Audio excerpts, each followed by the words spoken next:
Hello everyone, welcome back to नेटा बेटा English where you learn English in easy way. पिछली video में मैंने आपके साथ शेयर किया था कि टेंसेस क्या होते हैं, कितने टाइप्स के होते हैं। साथ ही प्रेजेंट इंडेफिनिट टेंस मतलब सिंपल प्रेजेंट टेंस को एग्जांपल्स और स्ट्रक्चर्स के थ्रू एक्सप्लेन किया था। उसी सीरीज़ में आज के वीडियो में आपको एक्सप्लेन करने वाली हूँ प्रेजेंट कॉन्टीन्यूअस टेंस, जिसको एग्जांपल्स और स्ट्रक्चर्स के थ्रू आप अच्छे से आसानी से समझ जाएंगे। तो करते हैं वीडियो स्टार्ट। अगर आप चैनल पर नए हैं तो चैनल को सब्सक्राइब कर लें, वीडियो अच्छी लगे तो लाइक कर दें और शेयर करें। सबसे पहले बात करते हैं प्रेजेंट कॉन्टीन्यूअस टेंस क्या होता है। प्रेजेंट कॉन्टीन्यूअस टेंस को प्रेजेंट इम्परफेक्ट टेंस भी कहा जाता है।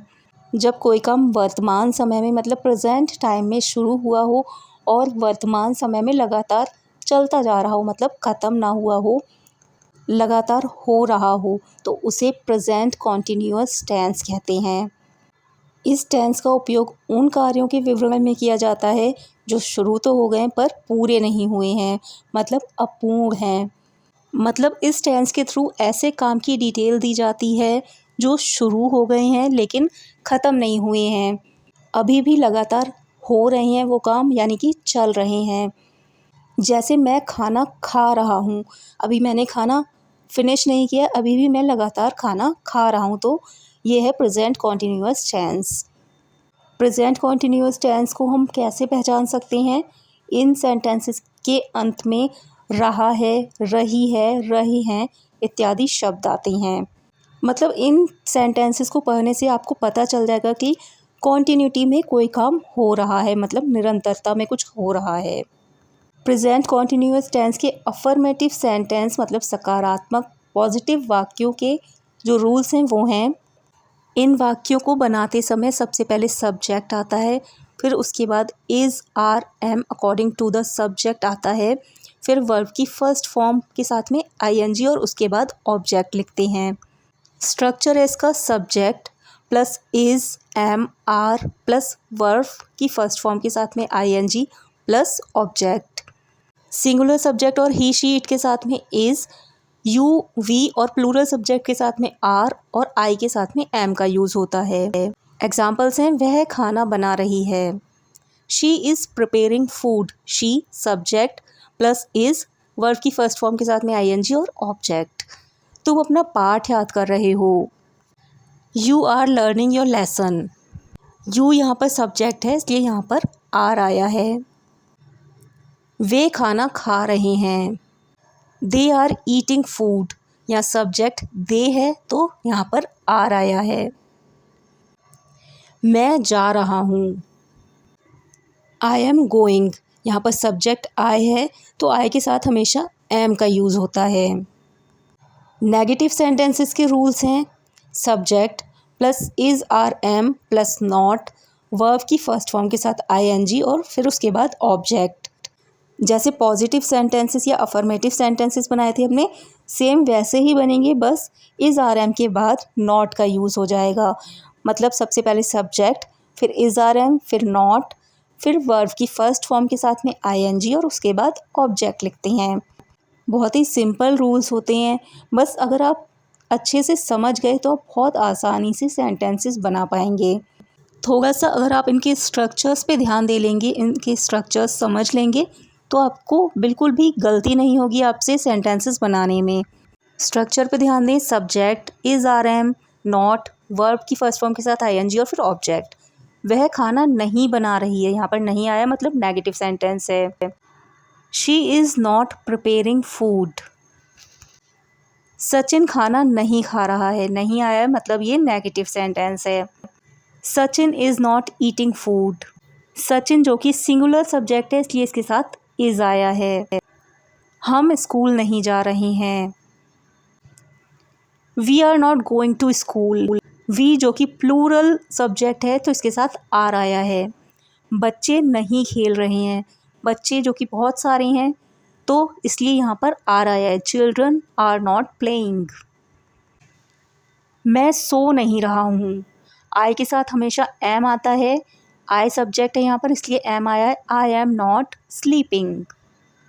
अब बात करते हैं इंटेरोगेटिव सेंटेंसेस की। इंटेरोगेटिव सेंटेंसेस मतलब प्रश्नवाचक वाक्य जिसमें क्वेश्चन पूछा गया होता है। ये सेंटेंसेस जब क्या से शुरू होते हैं, जैसे क्या तुम वहाँ जा रहे हो, तो ये सेंटेंस क्या से स्टार्ट हुआ है, तब वहाँ पर इज़ आर एम सबसे पहले लिखती हैं, फिर सब्जेक्ट, फिर वर्ब की फर्स्ट फॉर्म के साथ आईएनजी, फिर उसके बाद ऑब्जेक्ट लिखते हैं। एक बार स्ट्रक्चर पे अच्छे से ध्यान दे लीजिए। Is are am plus subject plus verb की फर्स्ट फॉर्म के साथ आईएनजी और उसके बाद ऑब्जेक्ट।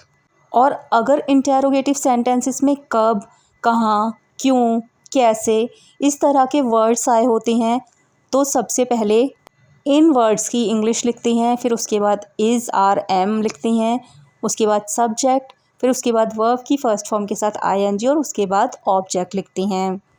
स्ट्रक्चर देखिए, वाई, वॉट, हाउ, वेयर इस तरह के वर्ड्स आएंगे पहले, फिर उसके बाद इज़ आर एम आएगा, फिर उसके बाद सब्जेक्ट आएगा, उसके बाद वर्ब की फर्स्ट फॉर्म के साथ आईएनजी और उसके बाद object. Is are am subject के अकॉर्डिंग आएगा, सिंगुलर, प्लूरल या आई के अकॉर्डिंग। एग्जाम्पल्स हैं, क्या बारिश हो रही है, इज़ इट रेनिंग। यहाँ पर इट आया है, इट सिंगुलर सब्जेक्ट है इसलिए यहाँ पर इज़ आया है। क्या वह झूठ बोल रहा है, इज़ ही टेलिंग अ लाई। यहाँ पर ही सब्जेक्ट है इसलिए यहाँ पर पहले इज़ आया है, क्योंकि ये सेंटेंस क्या से स्टार्ट हुआ है। क्या तुम वहाँ जा रहे हो, आर यू गोइंग देयर।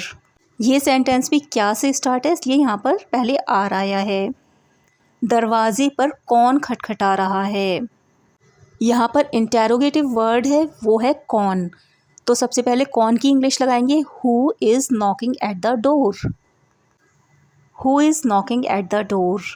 वह क्यों रो रही है, वाई इज़ शी क्राइंग। यहाँ पर क्यों आया है तो क्यों की इंग्लिश होती है why, according to the subject is लगाया है हमने, शी के साथ इज़ आता है, उसके बाद वर्ब की फर्स्ट फॉर्म के साथ आईएनजी। अब बात करते हैं नेगेटिव इंटेरोगेटिव सेंटेंसेस की, मतलब नकारात्मक प्रश्नवाचक वाक्य, जिसमें क्वेश्चन पूछा जाता है, साथ ही नहीं का यूज़ भी होता है। जैसे वह वहाँ क्यों नहीं जा रहा है। तो इस तरह के सेंटेंसेस जब क्या से स्टार्ट होते हैं तब इज़ आर एम पहले लगाएंगे, फिर सब्जेक्ट, फिर उसके बाद में नॉट, उसके बाद में वर्ब की फर्स्ट फॉर्म के साथ आईएनजी और उसके बाद ऑब्जेक्ट लिखते हैं। सिंपल रूल्स हैं, is are am plus subject plus not, verb की फर्स्ट फॉर्म के साथ आईएनजी और उसके बाद ऑब्जेक्ट। जिस तरह हमने इंटेरोगेटिव सेंटेंस बनाया था सेम वैसे ही है, बस नॉट आ गया है। अब इस तरह के सेंटेंसेस अगर कब, क्यों, कहाँ, कैसे इस तरह के वर्ड्स से स्टार्ट हों तो हम उन सेंटेंसेस को कैसे बनाएंगे। जैसे हम इंटेरोगेटिव सेंटेंसेस में इन वर्ड्स की इंग्लिश पहले लिखते थे सेम वैसे ही लिखेंगे, उसके बाद में इज़ आर एम, उसके बाद नॉट, सब्जेक्ट, फिर वर्ब की फर्स्ट फॉर्म के साथ आईएनजी और उसके बाद ऑब्जेक्ट लिखेंगे। साथ ही एक बात और ध्यान रखनी है आपको कि इन सेंटेंसेस के लास्ट में हमेशा क्वेश्चन मार्क आएगा, मतलब इंटेरोगेटिव सेंटेंसेस के लास्ट में हमेशा इंटेरोगेटिव साइन आएगा। स्ट्रक्चर है इसका, why, what, how, where plus is are am, subject, not, verb की फर्स्ट फॉर्म के साथ आईएनजी और ऑब्जेक्ट। क्या वह झूठ नहीं बोल रहा है, is he not telling a lie. या स्पोकन इंग्लिश में isn't he telling a lie. क्या सोनू कल नहीं आ रहा है, is Sonu not coming tomorrow. या फिर इज़न्ट सोनू कमिंग टुमारो। वह क्यों नहीं पढ़ रही है, यहाँ पर क्यों आया है तो why is she not studying या वाई इज़न्ट शी स्टडिंग। तुम स्कूल क्यों नहीं जा रहे हो, why are you not going to school. या फिर why aren't you going to school. Why aren't you going to school इस तरह से स्पोकन इंग्लिश में आप बोल सकते हैं, जो कि सुनने में और बोलने में बहुत अच्छा लगता है। तो जब भी आप इंग्लिश बोलें तो आप इस तरह से सेंटेंस को बोलें। I hope present continuous tense आपको क्लियर हो गया होगा।